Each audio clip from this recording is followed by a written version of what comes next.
All right. Actually, yeah, when I was asked to speak, really excited. I love sharing. I love sharing from my life. I try and live a real kind of pavement faith where heaven meets us down here, because I believe that that's what Jesus did. And therefore, I want to just emulate that. So, so here we go. And I'm going to use some of these notes, and I'm going to try not to use that Kleenex box. But I make no promises. I find the older I get, the softer I get. So let's do this. All right, guys. So I find that, that all preachers really only have one sermon. They only have one sermon that they ever really preach. And for me, that sermon is about sharing Christ with people who don't know him. And anything I'll ever say, you'll find speckled with that, because it's so near and dear to my heart. And I think that the term sharing Christ with people or a world that doesn't know him, the term doesn't know him, I think is the most apt and accurate in this scenario. Because at the end of the day, it's not about arguing the existence of God, right? We can pull up, teleological arguments and cosmological arguments or fine-tuning arguments or this or that. But they're just arguments, right? And it's not about arguing the morality of Christianity to a group who doesn't share our belief in that superlative divinity that gives that moral code, right? So we can argue morality all we want, but if they don't subscribe to that deity, well then it's a moot point, right? So it's not about that, because at the end of the day, people might believe in arguments, but they follow a person. So we believe in arguments, but we follow a person. And so I don't want to just simply create something that people believe, or I don't want to just introduce something that people believe. I want to introduce someone for them to follow. Let me tell you about Derek. If you want to throw Derek up on the screen. First of all, obviously, Derek's not Derek's real name. The names have been changed to protect the innocent. So Derek is a fellow that I got to know when he was just a young lad. We would actually skateboard all the time together. And now he's a young man. He's got a couple of kids. We have walked through life together. Like, we've been there for each other's breakups. We have been there through each other's joys and each other's hard times. We've developed a real friendship, and I love the guy. And so, a little bit ago, earlier on in the summer, he gives me a call, and he's in distress. He's in distress. And I'm like, what's up? What's going on? And as we're talking, he shares with me that this other fellow that we both know, actually a really good friend of Derek's, had passed away. He was in a car accident, and that was it. And that was it. And I was, oh my gosh, right? Like, what do you say to that? And so we're just talking through, and Derek says, I want you to pray for him. And I thought, I didn't understand the question. I was like, sorry, what is it that you want? You want me to pray for him? He's like, yeah. And so I asked, well, what do you want me to pray for? And he said, I want you to pray that he's in heaven. Well, that's a tough one, right? Like how do you address this? Because this is where, like, I read my Bible, and I really haven't found anything in there that talks about praying for people after they've died, that then they go to heaven, right? There's this one passage in I think 1 Peter 4, but when you read the context, it's not about that at all. So I know what he wants, and I know what he's asking, and it's not something I can really give or say, yeah, sure, I'll do that in good conscience. And so here's where the conversation really hits this fork in the road. To one degree, what Derek wants is, like, he wants prayer for his friend, someone who's dear to his heart. He wants to be heard, and he wants some comfort and assurance. And as I say to him, look, it doesn't really work that way. And Derek asks me, why not? Why doesn't God just take him? He's a good person. I'm stuck with this notion of what he understands within popularized Christianity, and what I understand through reading Scripture. And for me, my part of that divergence in the conversation is what I desire out of it. I want to listen to this guy. I want to comfort him like he's hurting. He's my friend, and I want him to feel good, but I can't give that to him. And on top of all that, I want to give him something that is real, because ultimately, I care for this guy, and I want to see him develop a strong relationship with Christ in what is true. So how do you do that? Let me tell you about another person. Her name is Jess. So Jess is this girl about town. She works in a coffee shop. She loves it. She has stated this is her dream job. Why? Because she gets to connect with individuals. She gets to joke around with them. Anytime you've ever met Jess, she's lively, she's excitable, and she's engaging, and it's amazing. So I was at a different coffee shop and bumped into Jess. I can't believe that. She's going to a different coffee shop. No, that's okay. For shame. Anyways, so I meet Jess in this coffee shop, and I'm ordering coffee, and there she is, and sitting at a table. I'm like, oh my gosh, hey Jess, how's it going? Oh, hey Carlo. And she's reading a book. And I grab my coffee, and she invites me to come join her at the table. I'm like, great. So I come down, where I sit with her, and we're hanging out, and we're talking, and I see this book, and I'm like, what are you reading? And she shares with me, it's this book on these Buddhist teachings. And she loves it, and she starts to tell me about these teachings and why they're so important to her. You see, this lively Jess that I know is not the lively Jess that used to be. Jess actually, through a number of really tough circumstances in her life, etc., has led this really recluse life where she really didn't leave the house and really felt this social anxiety in connecting with people or getting into, I don't want to say getting into relationships, but even in those kind of friendship, engaging relationships, she didn't do it.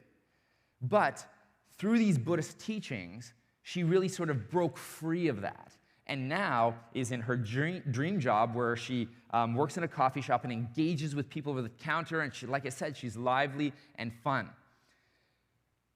Why is that? Well, in these teachings, if you've ever studied Buddhism, and back in the day, I dabbled,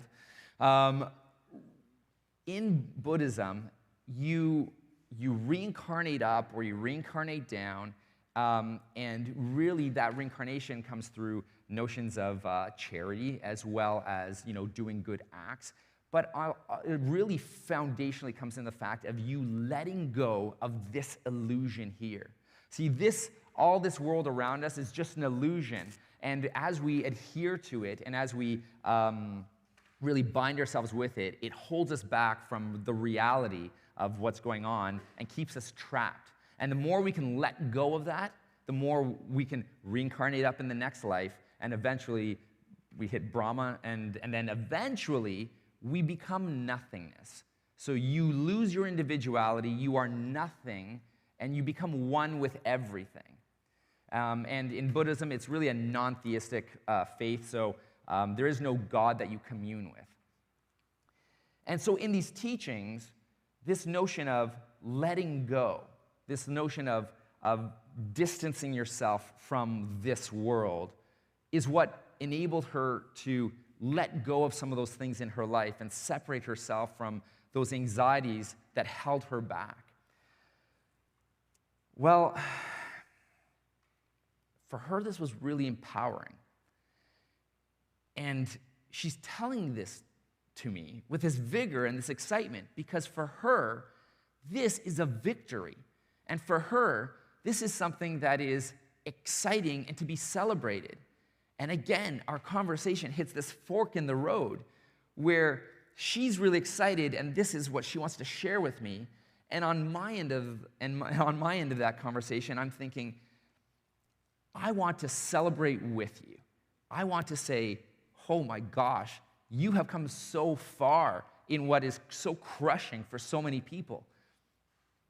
I love that. I'm excited for you. I want to validate her experiences and say, yes, this is something that you had to endure, and thank goodness you have to endure it no longer. But at that same time, I want to share so much with her. I want to share with her all the things that are true, that there is a God, that you're not alone, and you don't have to distance yourself. You've actually been created for relationship, to engage and to push in, not to withdraw back. And that strength doesn't have to come through you, and that you're the one who is the source of your own salvation. Because, to be honest, we can be as strong as we want to be, and I think I'm a pretty strong guy, but I'm not, right? Like, we all have our weaknesses. We all have that point in which we crumble. We grow thin and we grow weary. And as much as we want to feel that we are powerful, and we are to a degree, it only goes so far. But where we have a God that walks beside us, then we don't have to always be up here. Sometimes we can be down here and be carried. And I want her to know that and to have that. But how do I do that? How do I share that with her? This is what I believe. I believe that all of us are created to be with God through Jesus. That is what I fundamentally believe. Like, trim the fat on everything. At the end of the day, I believe that we are meant to be united with God through Jesus. And I believe this because of all these scriptures that I've read through the course of my time engaging in Christianity, finding out who Jesus is, and reading my Bible. So there's ones like this. Like this. Awesome. So Colossians 1:16. All things were created through him and for him. Are we created things? Yes. And so we were created through Christ, and we were created for him. So we belong to him. We are called to engage in him. We are called to be united with him. Acts 17. Paul is talking to these people who want to know about this God that he's talking about that apparently they don't know about. And so he's describing events to these people, and he's describing God to them. And he says, God determined the times and places where people live so that we would reach out for him and find him, although he's not actually far from any one of us. And so Paul's saying, look, you were created and placed in a time and location so that you would have certain circumstances and occurrences that would bring you to a relationship with God, because he is waiting, trying to get your attention, that you might reach out and find him. This is God's desire. Or, what about this next one? Peter writes, God is patient with you, not wanting anyone to perish, but everyone to come to repentance. It's God's desire that we are united with him, that nobody would be separated from God, that we would all, and the word is repent, which, remember, for Jews meant you're walking in one direction, you turn 180 degrees and you walk in that opposite direction. So if you are walking away from God, if God is the center point, no matter what direction you're walking in, if you turn 180 degrees and you're walking that opposite direction, you're walking to God.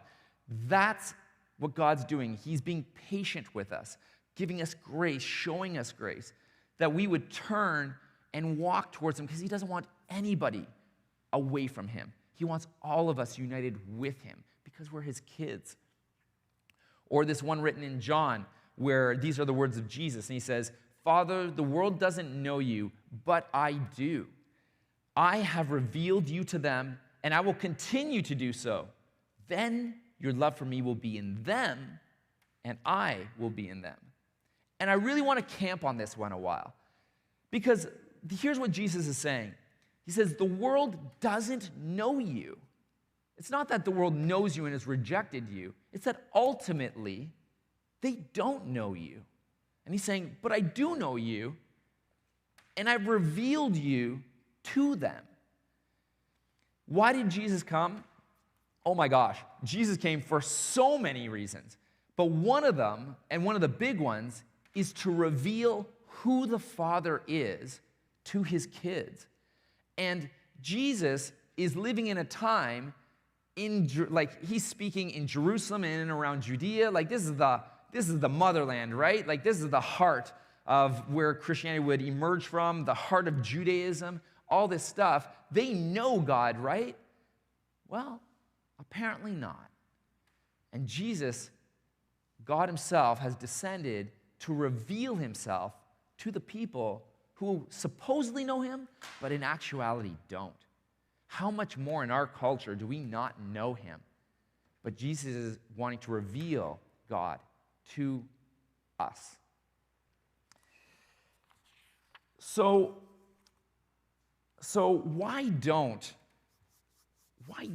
what is up with the culture? Why don't we really know him? Well, it's because of our ideas of Christianity, our ideas of Judaism, our ideas of God, and things like that. We live in a post-Christian culture. Really, it's people are wearing this shirt that says, been there, done that, got the shirt, moved on. Really, we feel like we know what Christianity is about, and we just like, yeah, it's not for me, whatever, and then we've moved on. What I'm going to suggest, like Jesus was saying, we don't actually know. Or actually, at least the culture itself claims that they know, but they don't know. It's sort of like MSGs. Oh, no, sorry. Anyways, MSGs.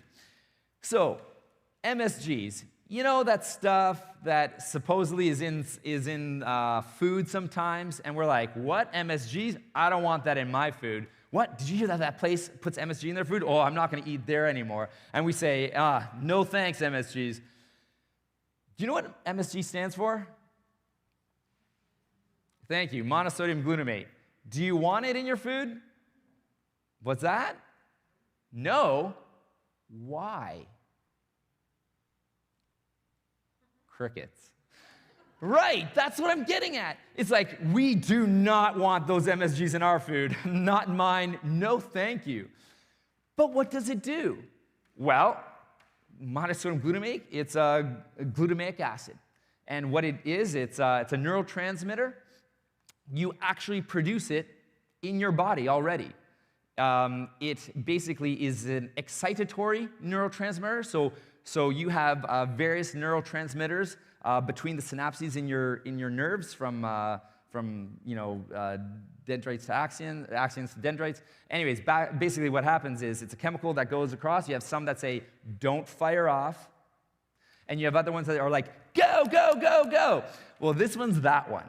All right, and so some people believe that it causes an overexcitement and overfiring of your nerve cells, and therefore, especially in the brain, so your brain just fires off on all cylinders, which I'm like, so it's like that pill in Limitless, where your brain is just go, go, go, and you're brilliant? Hey, if that's the case, sign me up. I'll put that stuff in my coffee all day, every day. But the truth of the matter is that apart from like one study in 1969 where they basically like juiced up these like lab rats with MSGs and they spazzed out, there's no real conclusive evidence that it really does you harm. But I'm not saying it does, or I'm not saying it doesn't. I'm just saying, for the point of argument, is that you guys are like, no MSGs, please. And I'm saying, but you don't even know what it does. You just know that you don't want it. And that's Christianity today. Our culture says, no, we don't want that. But we don't know why. because they don't know God.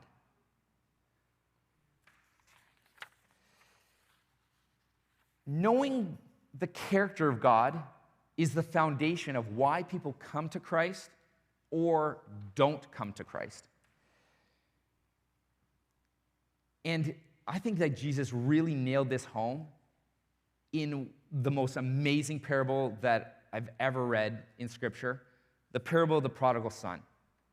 So, if you're familiar with the prodigal son, good for you. It's awesome. If you're not familiar with the prodigal son, it basically goes like this. There's a man, he had an estate, he was well-to-do, whatnot. He had these two sons, the oldest son and the youngest son. And one day, the youngest son says to the dad, you know what? I'm done. I would like my inheritance, like my half of the inheritance, and I've got some partying to do. I'll catch you later. And the father says, well, listen, I'm not gonna force you to be here. I'm not gonna force you to stay. That's not who I am. So he gives this youngest son his inheritance. The youngest son goes off, lives wild, crazy life, awesome parties, the kind that you watch on YouTube. It's nuts. He's living this crazy life and basically blows all his money on wild living. And at one point, he finds himself feeding pigs. That's his job now, feeding slop to pigs. And he's looking at that slop, and he's like, man, that looks good. And he longs to eat it. And remember, Jesus is giving this parable to a Jewish culture. And what's the animal that's like a dirty animal to them? Swine, right. So you understand just how low this guy has come. And so he's eating this stuff, or he's looking at this stuff, and he's like, you know what? No. I'm gonna go back to my dad because his servants are treated really well. And so what I'm gonna do is I'll just go to him, and he devises this whole speech. He's like, Dad, I've sinned against heaven and against you. I'm not worthy to be your son. Just make me one of your servants. I'll just work in the house. I'll mop floors, whatever. And he makes his way back. And while he just enters to town, and while he's still a long way off, the father, who's been looking, you stay away from me. Oh, damn it. I get so, worked up on this sermon. Anyways, no, I'm not going to use you, Kleenex box. All right, let's do this. Okay, deep breath. The father who sees this son at a far distance, who's been looking, waiting, one day my son might return, sees him, runs out to him, runs across town with his servants, and the son sees the father and starts into this speech. Is like, Dad, I've been such a jerk. I'm sorry. I don't deserve to. And the father's like, shh. I don't want to hear it. Shh, quiet. Just I don't care. Tells the servants, put a robe on his back, put a family ring back on his finger, put sandals under this guy's feet.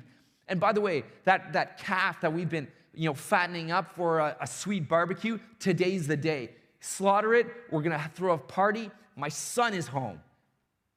Meanwhile, the oldest son is working in the fields and hears all this stuff going on back up at the house. Tells one of his servants, like, what's going on? Up at the house. And the servant says, your brother's returned, and the father has slaughtered the fattened calf, and we're going to party tonight. And the oldest brother's like, not me. Forget it. I'm not going. And when the father hears this, he comes down, and he's like, hey, what's going on? Why aren't you joining us? He's like, can't believe you. Can't believe you. This guy treats you like dirt, takes off, blows everything, right? Like it's a slap in the face, and then he comes home, and you slaughter the fattened calf, and you party for him? Meanwhile, what have you ever done for me? And I've always been good to you, right? And no, this is garbage, and I refuse. And the father's like, whoa, no, you don't understand at all. He says, first of all, you've always been my son. We've always been close. But man, your brother's home, right? And then the story ends. And this was a parable that Jesus gave to these Pharisees who had busted in on Jesus' party with those people, with the sinners and tax collectors. And these Pharisees were like, oh my gosh, I can't believe you're hanging out with these guys.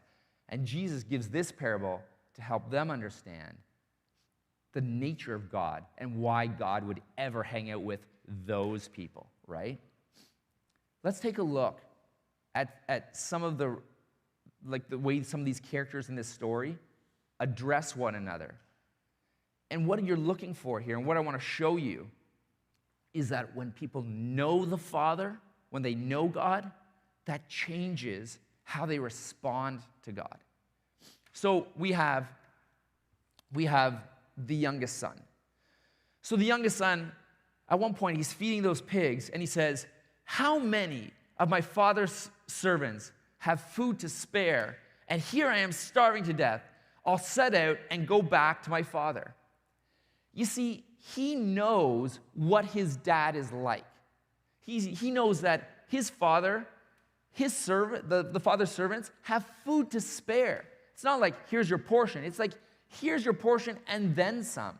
They have not just for themselves, they have it to spare. His father is a generous man. And the son knows this. And because he knows the character and nature of the father, he says, I'm going to go back to him because I know what he's like. And sure enough, the father shows himself to be true. What about the oldest son? The oldest son, when the father comes out to him, we're in the field, and the father's like, "Hey, why aren't you joining us up at the house for this party?"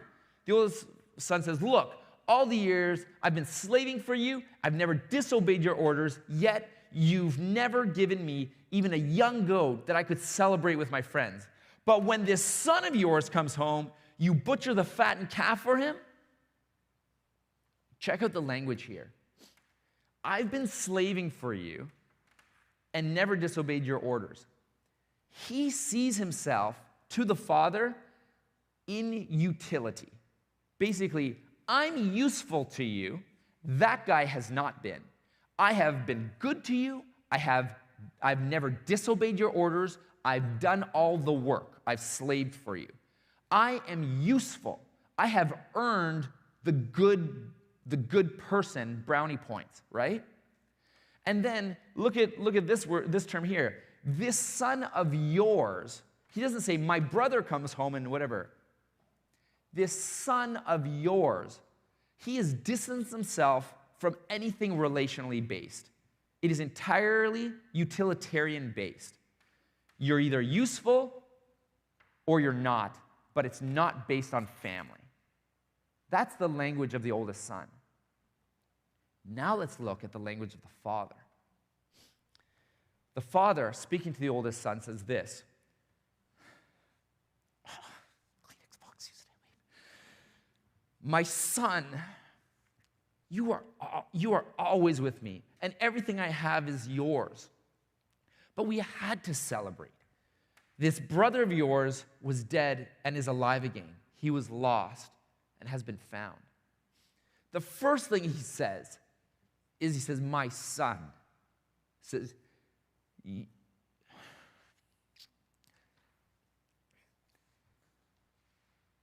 your worth is not founded upon how useful you are to me. Your worth is founded upon the fact that you're my kid. That's it. You're my son. I don't care about what you've achieved. I don't care about how much you've slaved for me. My son, you are always with me. And that's huge, right? Because the eldest son said, you've never given me a small goat that I can celebrate with my friends. I haven't given you a small goat. I didn't have to give you one. Everything I have has been yours. And you don't know this? You don't know me? After all this time, you don't know me? I'm your dad. But we have to celebrate. And here's where it's brilliant. He throws the relationship back at him. The oldest son said, this son of yours. And the father says, no, this brother of yours. This brother of yours was lost and is now found. We come to God or we stay away because we know him or we don't. I almost have this theory that everybody would run to God if they really knew him, if they knew how good he is, how much they love him. Not on God's usefulness, like, well, I don't really get much out of God. Never mind what you get out of God. It's like, I love people who love me. This is a natural thing to be like, well, thanks. And you have this connection to them purely because they love you. And I think that with God, if people really knew, they would run to him. Let me finish with Derek. Let me finish talking about Derek. I said to Derek, it's not about good people go to heaven and bad people go to hell. That's what our popularized conceptions about Christianity are about. Good people go to heaven, bad people go to hell. And I say, in that sentence, where was God? Where's God in that sentence? Good people go to heaven, bad people go to hell. That's not what it's about at all. It's not about going to heaven or avoiding hell or whatever. It's about, I want to be with God. I want to be with the object of my affection, Jesus. And if that's the case, and God happens to be in heaven, then by proxy, I'm in heaven. But that's it. And that's why God made salvation so easy. Because you're not earning your brownie points. He already did it. He's like, okay, I already did it. Don't worry about that.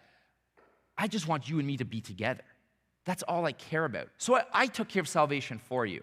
Now you and I can just hang out. And so I worked through this with this fellow and continue to work through him, helping him to understand who the Father is.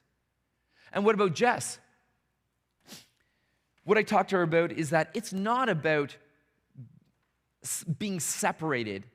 You were built for community. God exists in community. He's built us as relational beings. We are built for community. So this notion of separating yourself from the illusion, it's not in us. It's never been in us. It's not for us.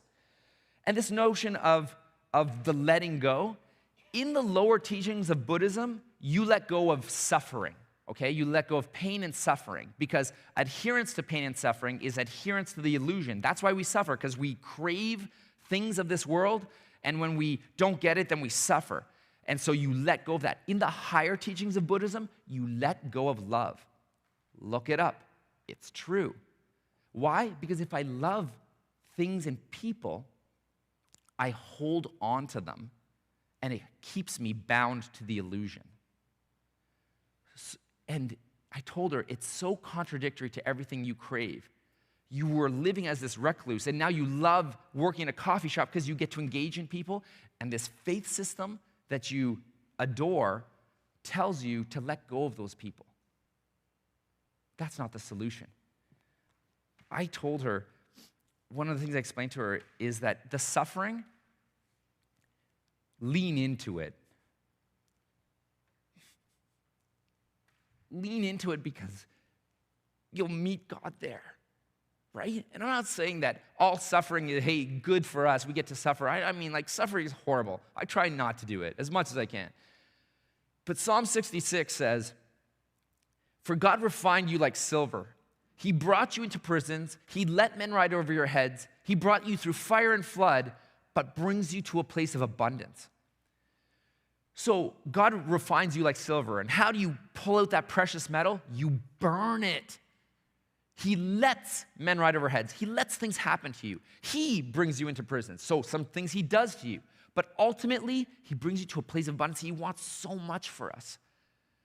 So in the suffering, lean in. Because you'll find that God's there all along. And guys, she was amazed at this God she didn't know. Let me finish with this. Ultimately, people don't know who God is. We have a popularized misconception about Christianity, that it's good people go here, bad people go there. It's not what it's about. It's about be with God, and the rest will play itself out. Our job, my job, your job, is to communicate the character of God. Don't bicker with people about proving this or disproving that, jumping on these bandwagons of like, how dare people do this, or we should legalize that, or listen, talk to them about who God is. And as they fall in love with this God, the Spirit will move in their hearts. Because people might believe arguments, but they follow a person. I want that person to be Jesus. All right, worship team's going to come back up. Thanks for joining us today, guys. It's a beautiful day. I wouldn't have come to church, but we're all here together. No, I'm kidding. I would have. Yeah, thanks for joining us, guys. Let me pray really quick. Christ, I just pray that you would help us as we communicate who you are, and help us to understand who you are, both for us and for the people that we speak to in our lives. We love you and we thank you so much on this Thanksgiving weekend. Amen.